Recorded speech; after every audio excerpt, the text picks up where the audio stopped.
سلام کا جواب ایسا دیجئے مجھے یہ محسوس ہو کہ آپ حضرات بیدار ہیں۔ پھر سے میں دوبارہ سلام کر رہا ہوں، آپ جواب دیں۔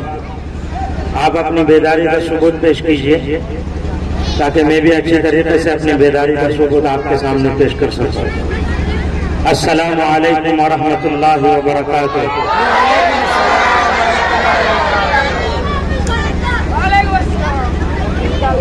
بسم اللہ الرحمن الرحیم۔ ان الحمد للہ وحدہ والصلاة والسلام على من لا نبی بعدہ،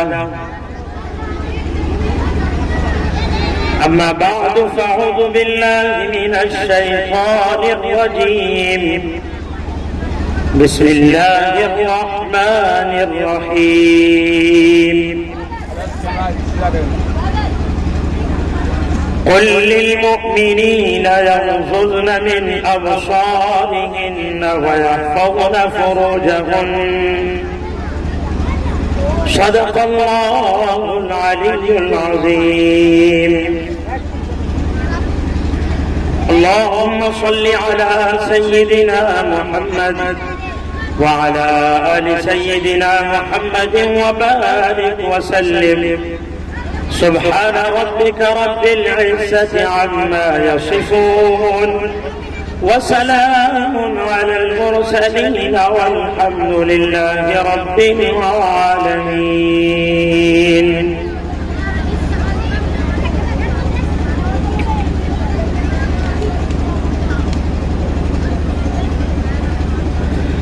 میں سب سے پہلے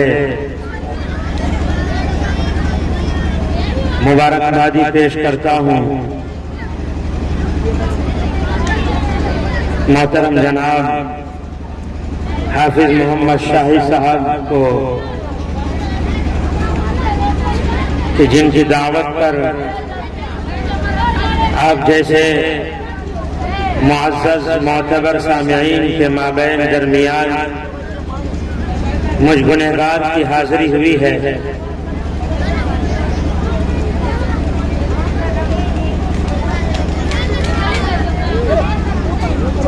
جناب حافظ محمد شاہد صاحب نے بڑی قربانیوں کے بعد، بڑی محنتوں کے بعد،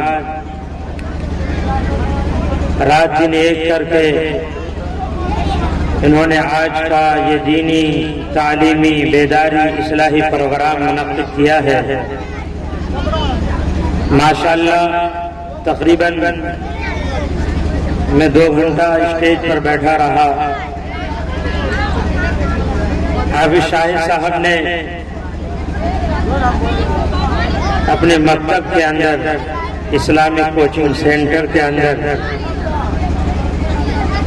انہوں نے بہت ہی محنت کے ساتھ بچیوں کو بھی تعلیم دی ہے اور بچوں کو بھی تعلیم دی ہے۔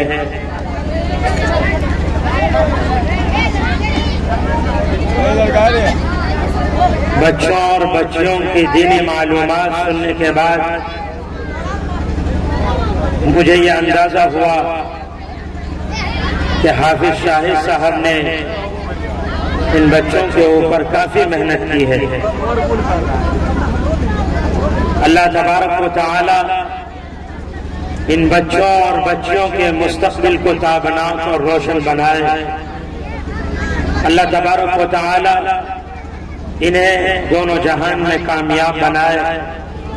اور حافظ شاہد صاحب نے جس مقصد اور جس نیت کے ساتھ آج کا یہ پروگرام انعقاد کیا ہے، اللہ تبارک و تعالی ان کی اس محنت کو، قربانی کو قبول فرمائے اور اس پروگرام کو پورے علاقے کے لیے باعث نجات بنائے اور عمل کا ذریعہ بنائے۔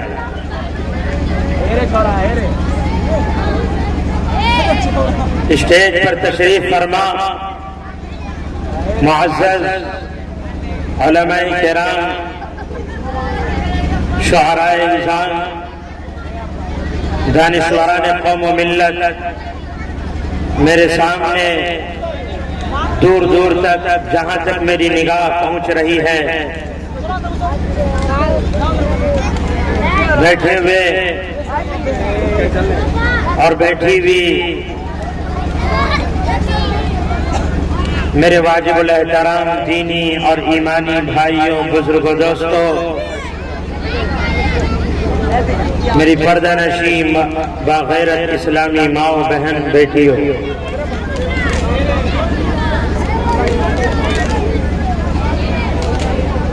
میں آج کے اس پروگرام کے ذریعے آپ حضرات کو ایک پیغام دینا چاہتا ہوں۔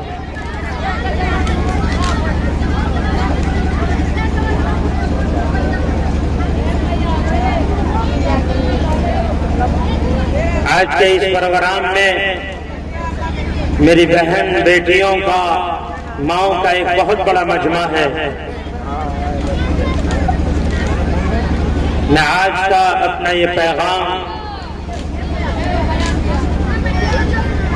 اپنی بہن بیٹیوں اور ماؤں کے حوالے سے ان تک پہنچانا چاہتا ہوں۔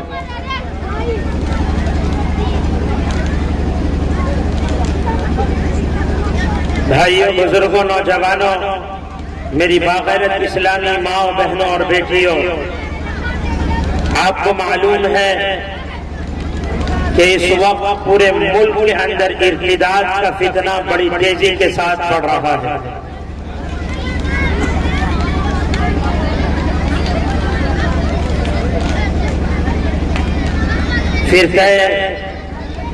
فتنہ ارتداد جو اس وقت پورے ملک کے اندر طوفان اٹھ رہا ہے، میں نے اس موضوع پر ایک جمعہ اپنے بیان میں لوگوں کو سمجھایا بھی ہے۔ یہ فتنہ بہت سنگین فتنہ ہے۔ بائیں طرف میری مائیں، بہنیں اور بیٹیاں بیٹھی ہوئی ہیں۔ میں اپنا پیغام آج کے اس پروگرام کے ذریعے خاص طور پر اپنی ماں، بہن اور بیٹیوں کے حوالے سے کرنا چاہتا ہوں۔ آج ہماری مسلم قوم کی بچیاں، بہن بیٹیاں اوروں کے ساتھ بھاگ کر شادیاں کر رہی ہے۔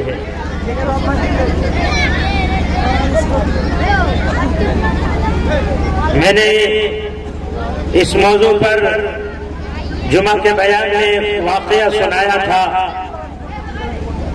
شہر حیدرآباد کا ایک واقعہ ہے۔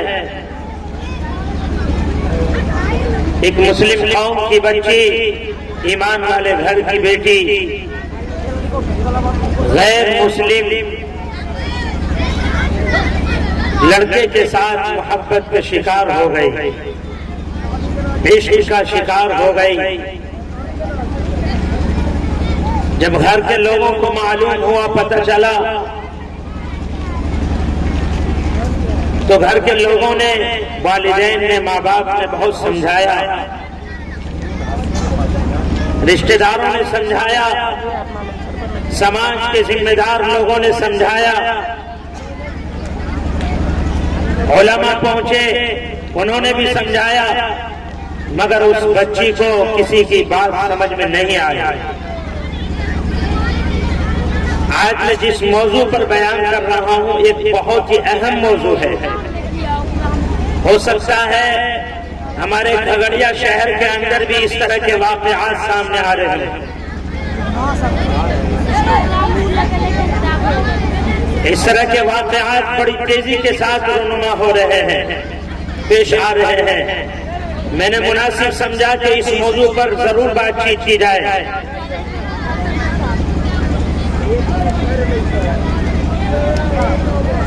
تو شہر حیدرآباد کی وہ لڑکی، مسلم قوم کی وہ بچی بیٹی، ایک غیر قوم، غیر مسلم لڑکے کے ساتھ محبت کا شکار ہو کر اس نے کورٹ میرج شادی کر لی۔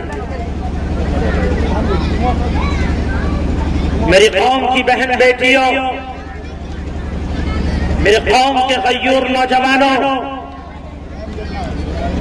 دل کے نہا خانے سے میری باتوں کو غور سے سنو، سماعت کرو۔ یاد رکھیے، جو لڑکا یا لڑکی اپنے پسند کی شادی کرتا ہے، یا کوئی میری بہن یا بیٹی اپنے پسند سے اپنے مرضی کے مطابق شادی کرتی ہے، یاد رکھ لیجئے جب یہ سسرال پہنچتی ہے تو سسرال پہنچنے کے بعد انہیں وہ عزت نہیں ملتی جو عزت ملنی چاہیے۔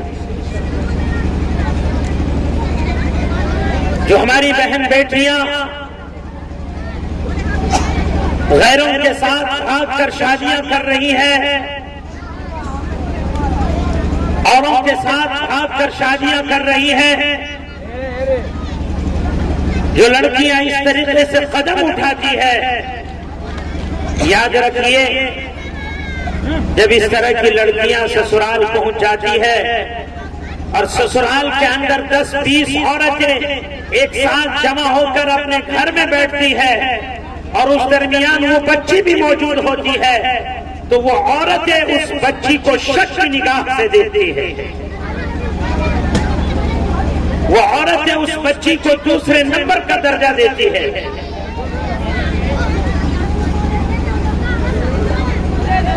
شہر حیدرآباد کے اندر یہ واقعہ پیش آیا، ایک مسلم گھر کی بچی، ایک مسلم گھر کی بیٹی غیر قوم لڑکے کے ساتھ اس نے بھاگ کر شادی کر لی۔ گھر والوں نے سمجھایا، اسے سمجھ میں نہیں آئی، گاؤں کے لوگوں نے سمجھایا، اسے سمجھ میں نہیں آئی، علماء نے سمجھایا، اسے سمجھ میں نہیں آئی، اس نے کسی کی بات نہیں مانی، وہ اپنی ضد پر قائم رہتے ہوئے، اپنی ضد پر اڑے رہتے ہوئے اس نے غیر مسلم لڑکے کے ساتھ بھاگ کر شادی کر لی۔ ذرا غور سے سنیے گا، جب یہ بچی سسرال پہنچتی ہے، سسرال پہنچنے کے بعد سال 2 سال تک اپنے شوہر کے ساتھ، اپنے ہسبینڈ کے ساتھ خوشی کی زندگی گزارتی ہے، لیکن سال 2 سال گزر جانے کے بعد جب سسرال والوں کی طرف سے اس بچی پر ظلم و ستم ہوتا ہے، میں بتا نہیں سکتا، جب ظلم و ستم، ظلم و بربریت اپنے حد کو پار کر جاتی ہے، اپنے انتہا کو پہنچ جاتی ہے، تو یہ لڑکی سسرال کے اندر اپنی زندگی سے تنگ آ کر مجبور ہو کر خودکشی کر لیتی ہے۔ نعوذ باللہ، مذہبی اسلام کے اندر خودکشی کرنا حرام ہے۔ ذرا غور سے سنیے، جب سسرال کے اندر اس مسلم قوم کی بچی پر، ایمان والی بیٹی پر سسرال والوں کی طرف سے ظلم و ستم ہوتا ہے، ظلم و ستم ہونے کے بعد جب ظلم و بربریت اپنے انتہا کو پہنچ جاتی ہے، یہ بچی اپنی زندگی سے تنگ آ کر مجبور ہو کر خودکشی کر لیتی ہے۔ اب اس کے بعد اس بچی کے والدین، ماں باپ کو خبر ملتی ہے، اطلاع ملتی ہے، جانکاری ملتی ہے کہ فلاں کی بیٹی جس نے بھاگ کر غیر قوم لڑکے کے ساتھ شادی کی تھی، اس نے سسرال پہنچنے کے بعد جب سسرال والوں نے اس پر ظلم کیا تو وہ اپنی زندگی سے تنگ آ کر اس نے خودکشی کر لی۔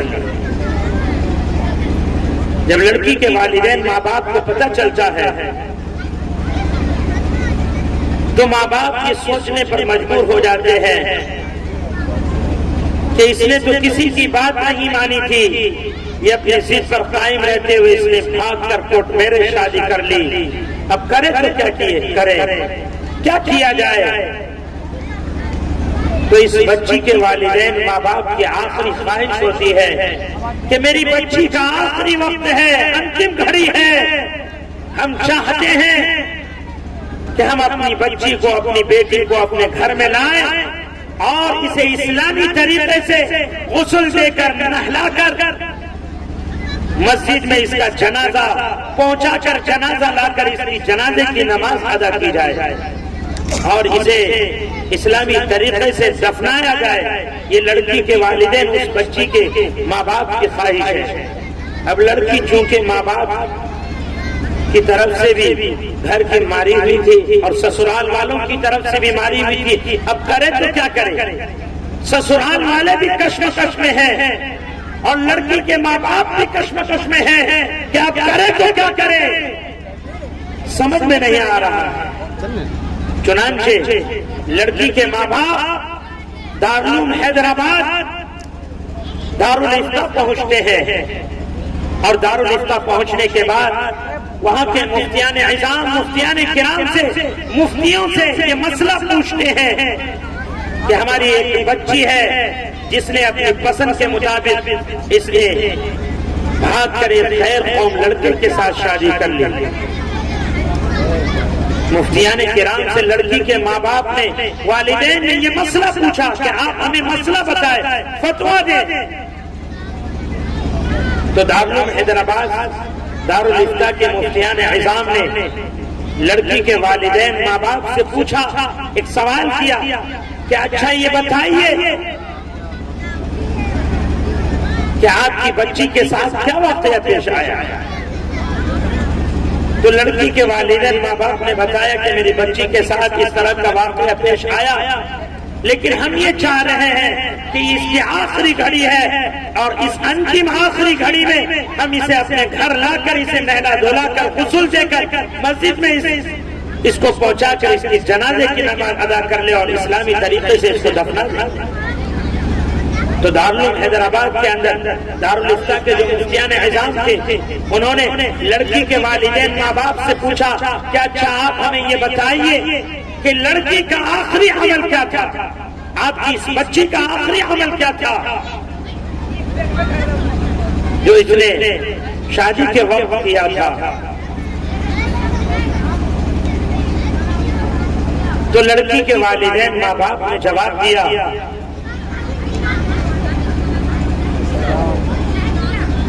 کہ ہماری بچی ایک غیر قوم لڑکے کے ساتھ محبت کا شکار ہو گئی، عشق کا شکار ہو گئی اور اس کو ہم لوگوں نے سمجھایا، گاؤں کے لوگوں نے سمجھایا، سماج کے لوگوں نے سمجھایا، مگر اس کو کسی کی سمجھ میں نہیں آئی. اس نے کسی کی بات نہیں مانی اور یہ اپنے ضد پر اڑی رہی. اپنے ضد پر قائم رہتے ہوئے اس نے غیر قوم لڑکے کے ساتھ بھاگ کر شادی کی.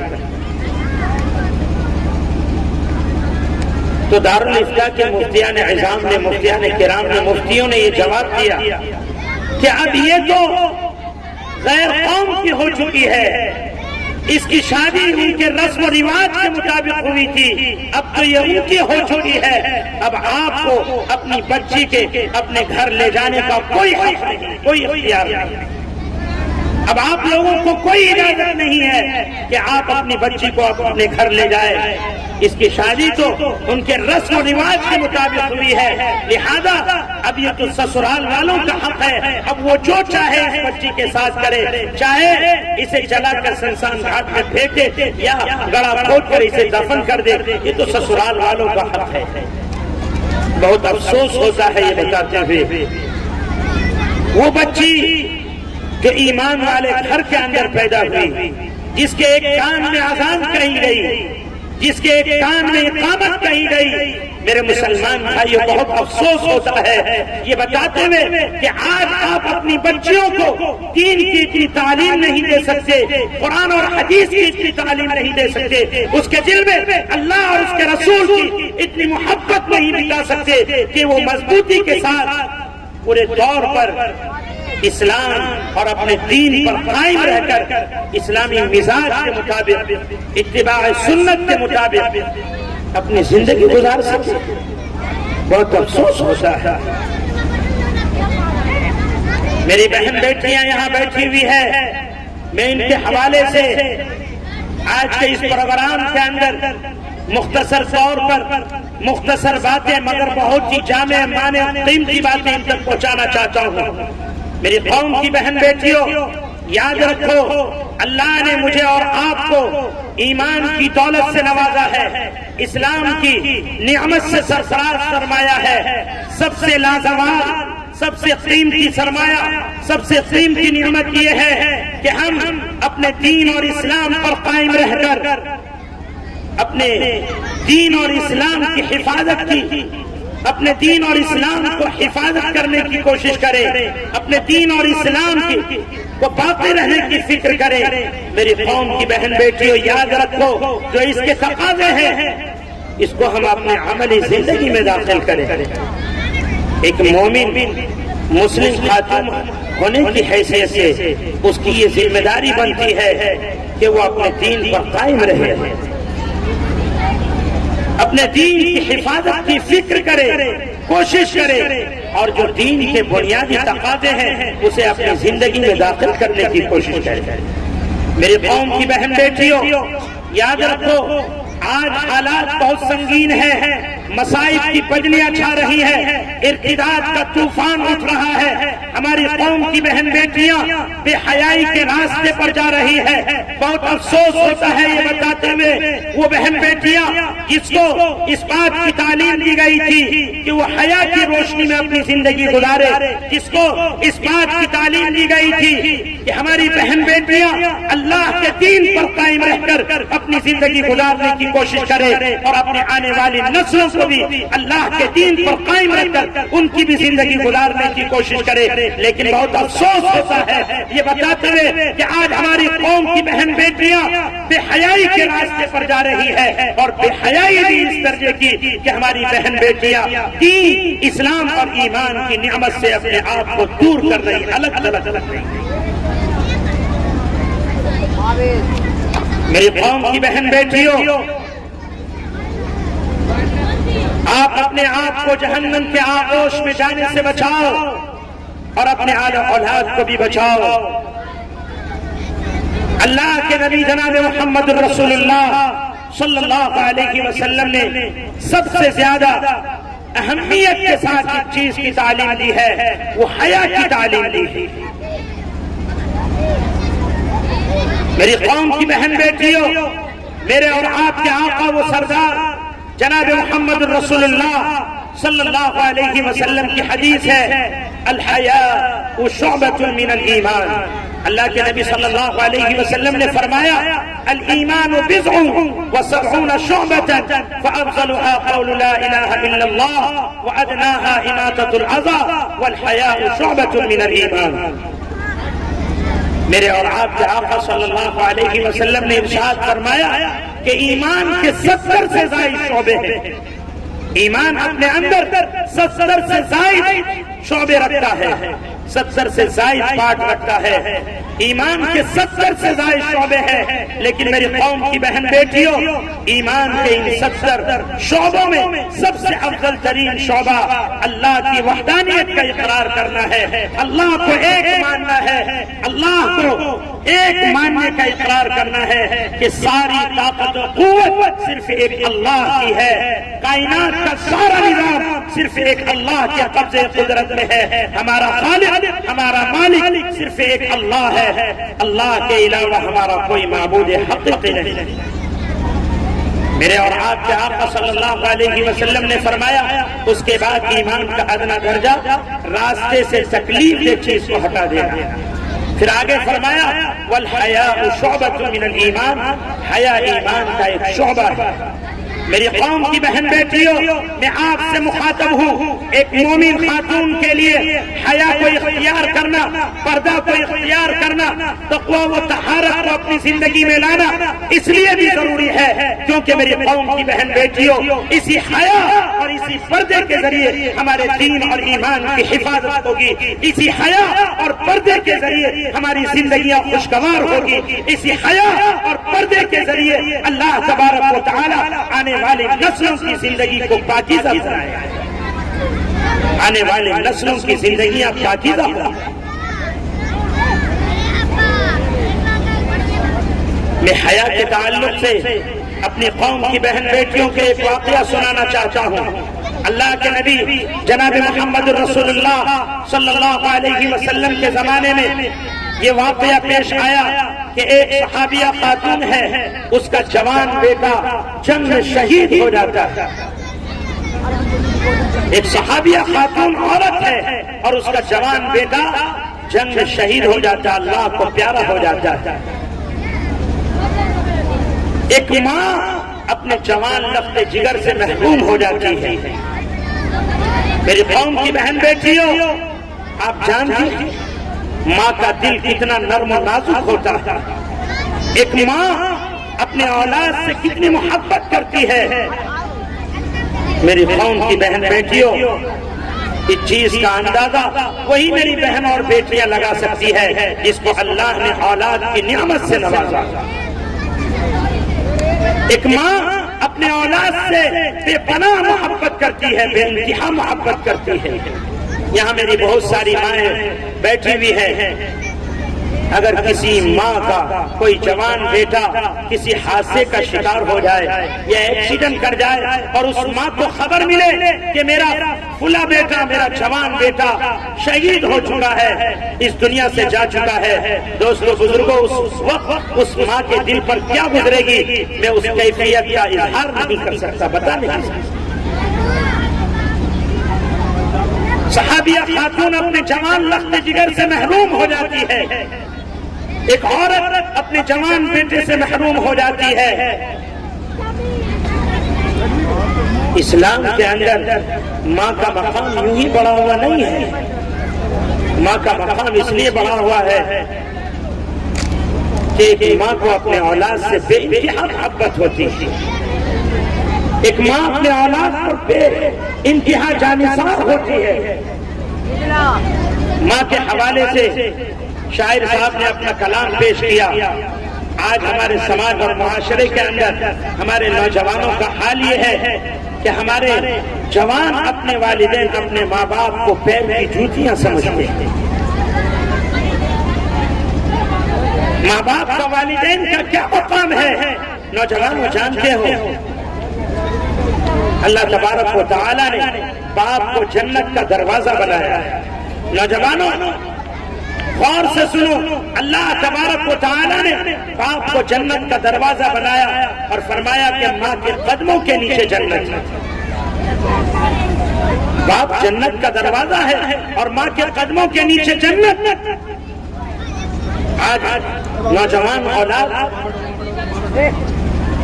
اپنے ماں باپ کے ساتھ، اپنے والدین کے ساتھ جو رویہ اختیار کرتے ہیں، جس انداز سے پیش آتے ہیں، جو ویوہار کرتے ہیں، جو برتاؤ اختیار کرتے ہیں، میں اس کو بتا نہیں سکتا۔ ماں باپ کے حوالے سے ایک واقعہ میرے ذہن میں آیا۔ ایک صحابی رسول اللہ کے نبی جناب محمد رسول اللہ صلی اللہ علیہ وسلم کی خدمت میں حاضر ہوتے ہیں اور جا کر عرض کرتے ہیں، یا رسول اللہ صلی اللہ علیہ وسلم، میرا دل چاہتا ہے کہ میں اللہ کے راستے میں جہاد کروں۔ نوجوانوں سنو، ماں کا کیا مقام ہوتا ہے۔ صحابی رسول اللہ کے نبی صلی اللہ علیہ وسلم کی خدمت میں پہنچتے ہیں اور جا کر کہتے ہیں، یا رسول اللہ صلی اللہ علیہ وسلم، میں اللہ کے راستے میں جہاد کرنا چاہتا ہوں اور میرے جہاد کا مقصد صرف یہ ہے کہ میرا رب مجھ سے راضی ہو جائے، میرا رب مجھ سے راضی ہو جائے، خوش ہو جائے، میرا اللہ مجھ سے راضی ہو جائے اور اللہ مجھے اس پر نیکیاں عطا کرے، اجر و ثواب عطا کرے۔ اللہ کے رسول جناب محمد رسول اللہ صلی اللہ علیہ وسلم نے اس صحابی سے پوچھا، کیا واقعی، کیا حقیقت میں تم اللہ کے راستے میں جہاد کرنا چاہتے ہو اور تمہارے جہاد کرنے کا مقصد یہ ہے کہ تمہارا رب تم سے راضی ہو جائے، تمہارا رب تم سے خوش ہو جائے اور اللہ اس پر تمہیں نیکیاں عطا کرے، اللہ تمہیں اس پر اجر و ثواب عطا کرے؟ اس صحابی رسول نے کہا، ہاں یا رسول اللہ صلی اللہ علیہ وسلم، میرے جہاد کرنے کا مقصد یہی ہے۔ تو اللہ کے نبی جناب محمد رسول اللہ صلی اللہ علیہ وسلم نے اس صحابی رسول سے کہا، کیا اچھا مجھے یہ بتاؤ، کیا تمہاری ماں زندہ ہے؟ کیا تمہاری والدہ زندہ ہے؟ تو صحابی نے جواب دیا اللہ کے پیارے حبیب صلی اللہ علیہ وسلم ہاں میری ماں زندہ ہے۔ تو اللہ کے رسول جناب محمد رسول اللہ صلی اللہ علیہ وسلم نے اس صحابی سے کہا کہ جاؤ جا کر اپنی ماں کی خدمت کرو، جاؤ جا کر اپنی ماں کی خدمت کرو، جاؤ جا کر اپنی ماں کی خدمت کرو۔ کیوں؟ اس لیے کہ ماں کی خدمت کرنے سے تمہارا رب تم سے جتنا زیادہ راضی ہوگا، جتنا خوش ہوگا، اور اس پر اللہ تمہیں جتنا اجر و ثواب عطا کرے گا، نیکیاں عطا کرے گا، وہ تمہیں جہاد میں جانے سے بھی حاصل نہیں ہوگا۔ نوجوانوں، ماں باپ کا، والدین کا یہ مقام ہے۔ بہرکیف میں اس کی تفصیل میں نہیں جانا چاہتا، میں ایک واقعہ سنانا چاہتا ہوں۔ میرے پورے بیان کا خلاصہ یہ ہے کہ ایک ماں کو اپنے اولاد کی کس طرح سے تربیت کرنی چاہیے، اسے کس طریقے سے تعلیم دینی چاہیے۔ اللہ تبارک و تعالیٰ نے ماں کے قدموں کے نیچے جنت بتایا ہے۔ پیارے آقا صلی اللہ علیہ وسلم کی حدیث ہے من قبل رجل امہ کانما قبل عتبۃ الجنہ۔ میرے اور آپ کے آقا صلی اللہ علیہ وسلم نے ارشاد فرمایا کہ جس نے اپنے ماں کے قدموں کو چوما گویا کہ اس نے جنت کے چوکھٹ کو چوما۔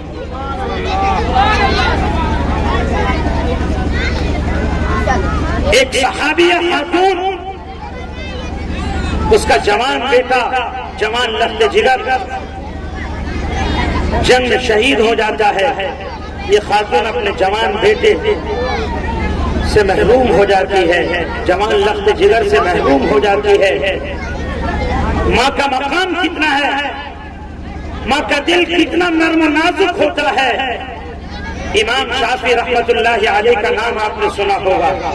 امام شافعی رحمت اللہ علیہ جن کو اللہ نے دنیا میں جو عزت اور شہرت عطا کی تھی، جو وجاہت عطا کی تھی، اس لیے نہیں، امام شافعی رحمت اللہ علیہ ان کا واقعہ یوں ہے کہ یہ دن بھر دین کا کام کیا کرتے تھے، قرآن کا درس دیا کرتے تھے، حدیث کا درس دیا کرتے تھے، دین کی خدمت کیا کرتے تھے۔ جب دن بھر دین کی خدمت کر کے رات کو اپنے گھر واپس لوٹتے تو گھر واپس جانے کے بعد اپنی ماں کی خدمت کیا کرتے تھے۔ امام شافعی رحمت اللہ علیہ جانتے ہیں امام شافعی رحمت اللہ علیہ کون ہے؟ اپنے وقت کے سب سے بڑے امام ہے۔ امام شافعی رحمت اللہ علیہ اپنے گھر پہنچتے ہیں، ماں کی خدمت کرتے ہیں، ماں کی خدمت کرتے کرتے ماں کے قدموں کو چومنے لگتے ہیں۔ ماں کہتی ہے اے محمد، امام شافعی کا اصل نام محمد تھا، اے محمد تم میرے قدموں کو چوم کر مجھے مزید گنہگار مت بناؤ، کیونکہ تم تو ایک بہت بڑے عالم ہو، بہت بڑے فقیہ ہو، بہت بڑے محدث ہو، اور میں تو ایک گنہگار خاتون ہوں۔ تم یہ عمل کر کے مجھے مزید گنہگار بنانا چاہتے ہو؟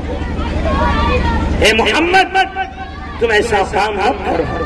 تو امام شافعی رحمت اللہ علیہ نے جواب دیا کہ اے میری ماں، میں آپ کے پیر کو جو چوم رہا ہوں، آپ کو معلوم ہے میں نے اپنے آقا وہ سردار جناب محمد رسول اللہ صلی اللہ علیہ وسلم کی زبان مبارک سے سنا ہے کہ من قبل رجل امہ کانما قبل عتبۃ الجنہ، کہ جس نے اپنے ماں کے قدموں کو چوما گویا اس نے جنت کے چوکھٹ کو چوما۔ اے میری ماں، میں آپ کے قدموں کو نہیں چوم رہا ہوں بلکہ جنت کے چوکھٹ کو چوم رہا ہوں۔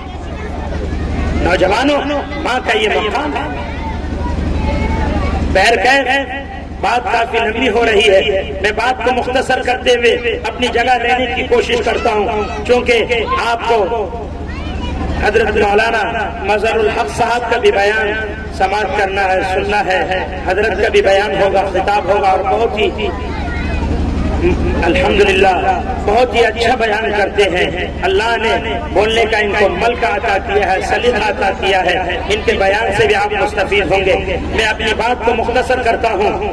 بات یہ تھی کہ ایک صحابیہ خاتون، ایک صحابیہ عورت ایک جوان بیٹے سے محروم ہو جاتا ہے۔ ایک صحابیہ خاتون کا جوان بیٹا جنگ میں شہید ہو جاتا ہے۔ جب ماں کو خبر ملتی ہے کہ میرا جوان بیٹا جنگ میں شہید ہو چکا ہے، اللہ کو پیارا ہو چکا ہے، میری قوم کی بہن بیٹیوں، میں آپ سے مخاطب ہوں، یہ صحابیہ خاتون، یہ عورت جب اس کو خبر ملتی ہے کہ میرا جوان بیٹا شہید ہو چکا ہے، یہ عورت پورے پردے کے اہتمام کے ساتھ اللہ کے نبی جناب محمد رسول اللہ صلی اللہ علیہ وسلم کی خدمت میں حاضر ہوتی ہے، نبی پاک علیہ السلام کی خدمت میں پہنچتی ہے۔ صحابہ کرام کی نگاہ اس خاتون پر پڑتی ہے تو صحابہ تعجب میں پڑ جاتے ہیں، حیران رہ جاتے ہیں کہ ایک ماں اپنے جوان بیٹے کو کھو چکی ہے۔ ایسے وقت میں تو ایک ماں اپنا ہوش و حواس کھو بیٹھتی، لیکن یہ ماں اس حالت میں بھی پورے پردے کے اہتمام کے ساتھ نبی کی خدمت میں حاضر ہو رہی ہے۔ جب لوگوں نے دیکھا تو بہت سارے لوگوں نے بھی کہا کہ یہ عورت پورے پردے کے اہتمام کے ساتھ نبی کی خدمت میں حاضر ہو رہی ہے۔ میری قوم کی بہن بیٹیوں، اس خاتون نے اس موقع پر جو جواب دیا تھا، میں وہ جواب سنانا چاہتا ہوں کہ کیا ہو رہا ہے۔ آپ حضرات بیٹھ جائیں، کیا کر رہے ہیں آپ لوگ؟ سب کو مار کے بچا لو، سب ہے یہ بچہ۔ جو ہمارے جوان سمجھدار بھائی ہیں، یہ بچوں کو بٹھائیں، ماحول خراب نہ کیجیے، آپ لوگ بیٹھ جائیے۔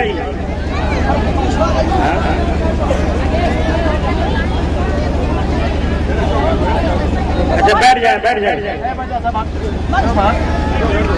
اس جگہ کو چھوڑ کر آگے بیٹھ جائیں، آگے جگہ ہے یہاں آگے بیٹھ جائیں۔ درود شریف پڑھیے، اللہم صلی علی سیدنا محمد وعلی آل سیدنا محمد وسلم۔ میری قوم کی بہن بیٹیوں، اس موقع پر یہ صحابیہ خاتون جو جواب دیتی ہے، وہ جواب میں آپ کو سنانا چاہتا ہوں۔ یہ عورت جواب دیتی ہے، ان ارض ابنی فلن ارض حیائی، کہ میں نے اپنا جوان بیٹا تو کھویا ہے۔ یہ خاتون جواب دیتی ہے، میری قوم کی بہن بیٹیوں سنو غور سے، پردہ کس کو کہا جاتا ہے؟ حیا کی چیز کا نام ہے، عفت و پاک دامنی طہارت پرہیزگاری کی چیز کا نام ہے، ذرا غور سے سنو۔ یہ خاتون جواب دیتی ہے، ان ارض ابنی فلن ارض حیائی، کہ میں نے اپنا جوان بیٹا تو کھویا ہے، مگر میں نے اپنی طہارت تو نہیں کھوئی، میں نے اپنا پردہ تو نہیں کھویا، میں نے اپنی عفت و پاک دامنی تو نہیں کھوئی، میں نے اپنی پرہیزگاری تو نہیں کھوئی۔ جوان بیٹا کھو دیا تو کیا ہوا؟ میری قوم کی بہن بیٹیوں، پردہ اس کو کہا جاتا ہے۔ ایک مسلم خاتون کے لیے ضروری ہے کہ وہ بے پردگی سے دور رہے، بے حیائی سے دور رہے، غلط راہوں سے راستوں سے دور رہے۔ آج جو حالات بن رہے ہیں میری قوم کی بہن بیٹیوں، آج جو ہماری بہنیں انقلاب کے راستے پر جا رہی ہے، بے حیائی کا اس میں بہت بڑا دخل ہے، بے پردگی کا اس میں بہت بڑا دخل ہے۔ آج ہماری قوم کی بہن بیٹیوں کی زندگیوں سے پردہ نکل رہا ہے، حیا نکل رہا ہے، عفت و طہارت ان کی زندگیوں سے ختم ہو رہی ہے۔ آج ہماری قوم کی بہن بیٹیوں کی زندگیوں سے اللہ کا خوف اور ڈر نکل رہا ہے۔ یاد رکھیے، جب تک اللہ کا خوف اور ڈر دلوں میں نہیں ہوگا، ہماری قوم کی بہن بیٹیاں پاکیزہ زندگی نہیں گزار سکتی۔ آج جو سماج میں بدکاری کے واقعات سامنے آ رہے ہیں، معلوم ہے اس کی وجہ کیا ہے؟ آج ہماری بہن بیٹیاں اپنے آپ کو آزاد سمجھ رہی ہیں اللہ کے خوف اور ڈر سے۔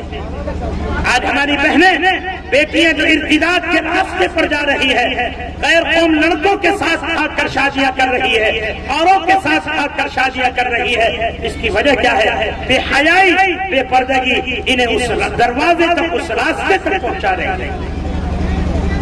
میری قوم کی بہن بیٹیوں، میں آخری بات بتا کر اپنی بات مکمل کرتا ہوں۔ آپ اپنے زندگیوں میں پردہ داخل کیجیے، حیا داخل کیجیے، آپ اپنے آپ کو پردہ دار بنائیے، پرہیزگار بنائیے، اپنی زندگیوں میں دینداری لائیے، عفت و طہارت کے مطابق اپنی زندگی گزاریے۔ اگر آپ کے اولادیں ہیں تو آپ اپنی اولاد کو دینداری سکھائیے، بیٹیاں ہیں تو دینداری کے ساتھ انہیں پردہ دار بھی بنائیے۔ آج بہت افسوس ہو رہا ہے یہ بتاتے ہوئے کہ وہ بہن بیٹیاں جو مرتد ہو رہی تھی یا مرتد ہو چکی تھی، جب لوگ ان کے گھر میں سمجھانے کے لیے پہنچے کہ آپ کی بیٹی فلاں لڑکے کے ساتھ بھاگ کر شادی کر رہی ہے، غیر قوم لڑکے کے ساتھ بھاگ کر شادی کر رہی ہے، یہ اچھی بات نہیں ہے، غلط بات ہے۔ جب لوگ ان کو ان کے گھر سمجھانے کے لیے پہنچے تو ماں بہنوں نے یہ جواب دے دیا کہ اگر ہماری بیٹی غیر قوم لڑکے کے ساتھ بھاگ کر شادی کر رہی ہے تو اس میں کیا حرج ہے؟ بہت افسوس ہو رہا ہے یہ بتا، اگر ہماری بیٹی تو پیسہ کماتی ہے، نوکریاں کرتی ہے، کسی غیر قوم لڑکے کے ساتھ آ کر شادی کر لے تو اس میں کیا حرج ہے؟ آج مائیں اپنے بچیوں کی تربیت نہیں کرنا چاہتی، اپنے اعلی اولاد کی تربیت کرنا نہیں چاہتی ہے۔ بہت افسوس ہوتا ہے یہ بتاتے ہوئے کہ آج والدین ماں باپ کے نگاہوں کے سامنے، نظروں کے سامنے ہماری بہن بیٹیاں جہنم کے آغوش ہو جائیں۔ آج ماں باپ کو یہ فکر نہیں ہوتا کہ ہماری اولادیں کس طریقے سے زندگی گزار رہی ہے۔ آج ماؤں کا دل نہیں تڑپتا کہ ہماری بیٹیاں ہماری نگاہوں کے سامنے جہنم کے آغوش میں جا رہی ہیں۔ میری قوم کی بہن بیٹیوں، اپنی زندگی میں پردہ لاؤ، حیا لاؤ، پردہ کے مطابق، حیا کے مطابق اپنی زندگی گزارو۔ اللہ کے نبی جناب محمد رسول اللہ صلی اللہ علیہ وسلم نے سب سے زیادہ اہمیت کے ساتھ اس چیز کی تعلیم دی تھی۔ میری قوم کی بہن بیٹیوں، وہ پردہ کی تعلیم دی تھی۔ میں مختصر سا واقعہ بتا کر اپنی بات مکمل کرتا ہوں۔ یہاں میری بہت ساری مائیں بہنیں ہیں۔ آج ہماری مائیں اپنے اولاد کی صحیح تربیت کرنا نہیں چاہتی، انہیں تعلیم نہیں دینا چاہتی۔ آج ہماری مائیں اپنے اولاد کا خیال نہیں رکھتی ہے، کہاں جا رہی ہے، کدھر جا رہی ہے، کہاں سے آ رہی ہے، کیا کام کر کے آ رہی ہے۔ آج ماؤں کے پاس اتنا وقت ہی نہیں ہے کہ وہ اپنی بیٹیوں سے یہ پوچھے۔ یاد رکھیے، ایک ماں تنہا اپنے اولاد کے، اپنے بچے یا بچے کی کتنی اچھی تربیت کر سکتی ہے، 10 مرد مل کر بھی اتنی اچھی تربیت اپنی اولاد کی نہیں کر سکتی۔ ایک ماں اپنے اولاد کی جتنی اچھی تربیت کر سکتی ہے، جتنی بہتر سے بہتر تربیت کر سکتی ہے، 10-20 مرد مل کر بھی اتنی اچھی تربیت نہیں کر سکتی۔ چنانچہ ایک مختصر سا واقعہ میں آپ کو سناتا ہوں۔ عبداللہ فروخ نام کا ایک شخص مدینہ منورہ کے اندر رہتا تھا۔ یہ حضور کے زمانے کا واقعہ ہے، شہر مدینہ کا واقعہ ہے۔ عبداللہ فروخ نامی ایک شخص مدینہ کے اندر رہتے تھے۔ ان کو جنگ میں جانے کا بہت شوق تھا،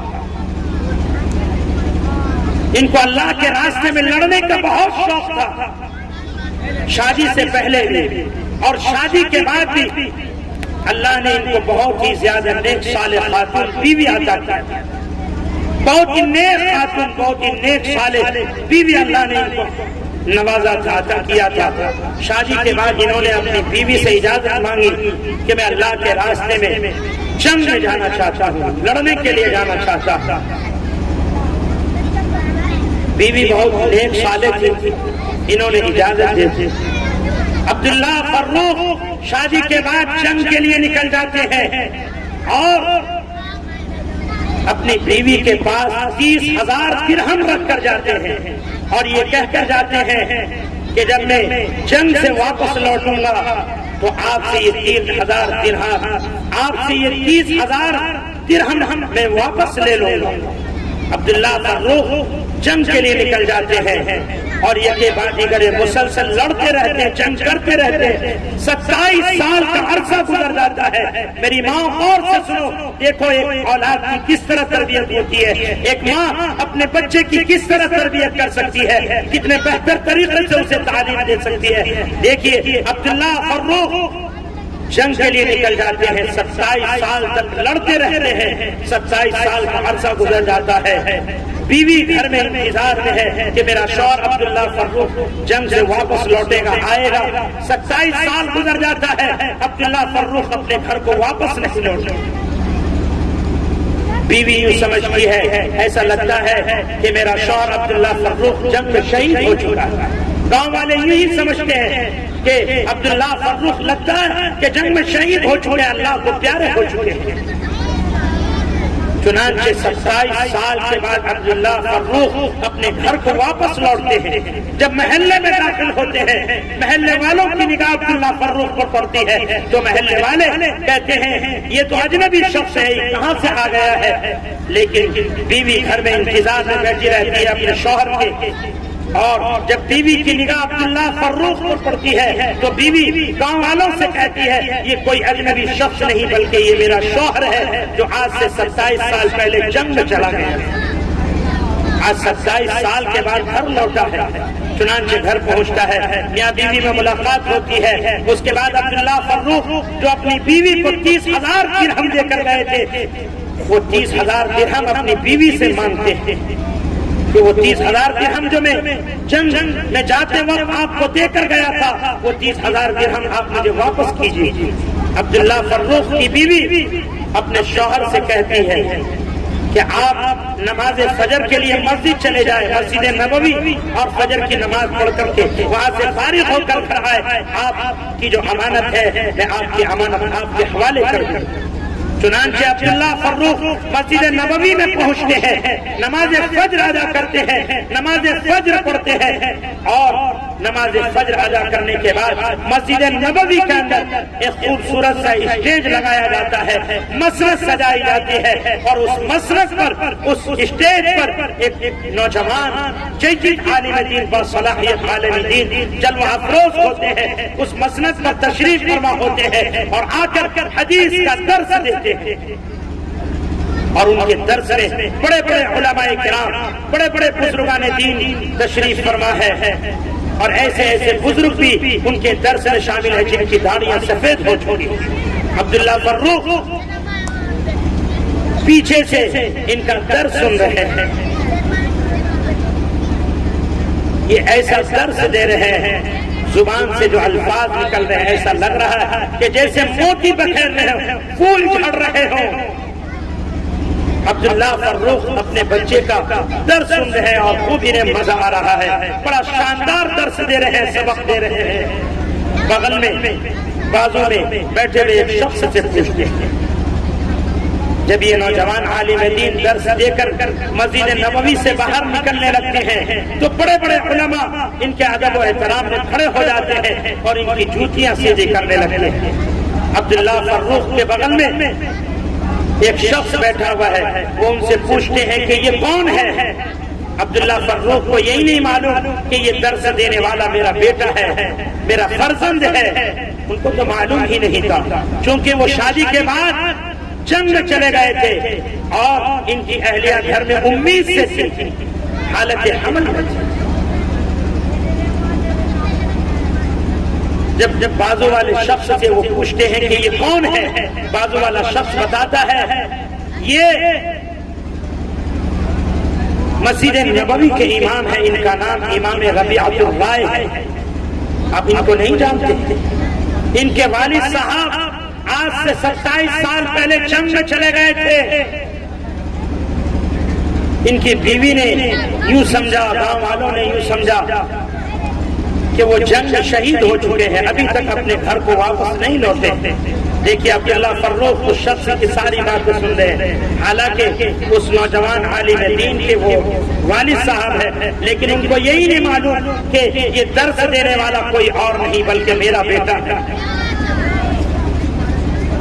وہ شخص بغل میں بیٹھا ہوا وہ شخص پوری باتیں بتاتا ہے کہ ان کو تو مدینے کا بچہ جانتا ہے, مدینے کے اطراف اور اطناف میں ان کی عزت ہے, شہرت ہے. یہ تو مسجد نبوی کے امام ہیں. ان کے والد صاحب آج سے 27 سال پہلے جنگ میں چلے گئے تھے, ابھی تک واپس نہیں آئے ہیں.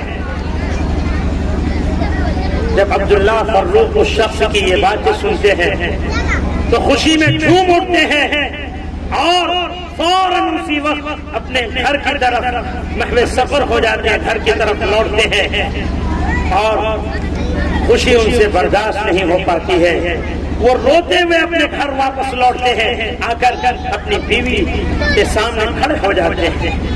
بیوی کی نگاہ نظر جب اپنے شوہر عبداللہ فروخ پر پڑتی ہے تو بیوی اپنے شوہر سے پوچھتی ہے کہ عبداللہ فروخ جب آپ اپنے گھر سے جا رہے تھے تو ہنستے ہوئے گئے تھے، اور جب آپ اپنے گھر کو واپس لوٹ رہے ہیں تو رونے کی حالت میں لوٹ رہے ہیں، کیا وجہ ہے؟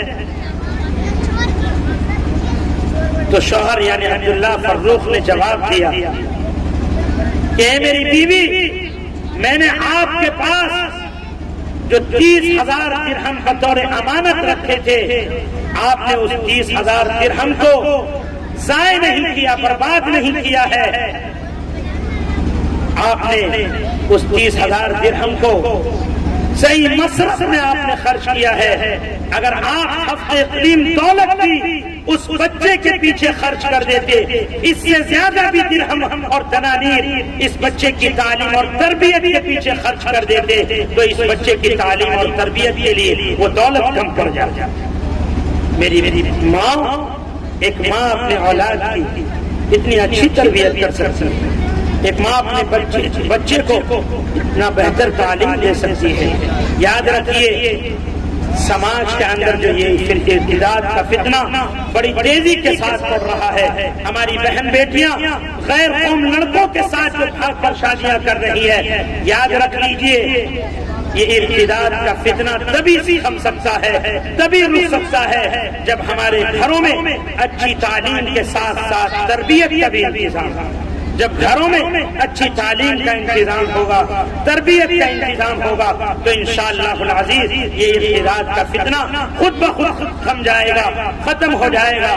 یہ حافظ شاہد صاحب مبارکبادی کے لائق ہے، انہوں نے جو آج کا یہ عظیم الشان پروگرام انعقاد کیا ہے، یہ ان کی محنت ہے کہ ان کے مکتب کے بچے اور بچیاں جو ان کے پاس رہ کر مکتب میں ان بچوں نے سیکھا ہے، بچیوں نے جو کچھ سیکھا ہے وہ ہماری خدمت میں پیش کر رہے ہیں۔ ہمیں بہت خوشی ہوئی، میں کافی دیر سے بیٹھا رہا، طالبات نے اور طالب علموں نے اپنی محنت کو، اپنی کارکردگی کو ہمارے سامنے پیش کیا ہے۔ اللہ ان بچوں کے مستقبل کو تابناک اور روشن بنا دے، اور حافظ شاہد صاحب نے جس مقصد کے ساتھ آج یہ پروگرام کیا ہے، اللہ تبارک و تعالی انہیں اپنے مقصد میں کامیابی عطا فرمائے، اور اس پروگرام کو پورے علاقے کے لیے نجات کا ذریعہ بنا دے۔ میں انہیں چند باتوں پر اپنی بات کو مکمل کرتا ہوں۔ اللہ تبارک و تعالی سے دعا کیجیے اللہ تبارک و تعالی مجھے بھی اور آپ حضرات کو بھی ان باتوں پر عمل کرنے کی توفیق عطا فرمائے، آمین۔ وآخر دعوانا ان الحمدللہ رب العالمین۔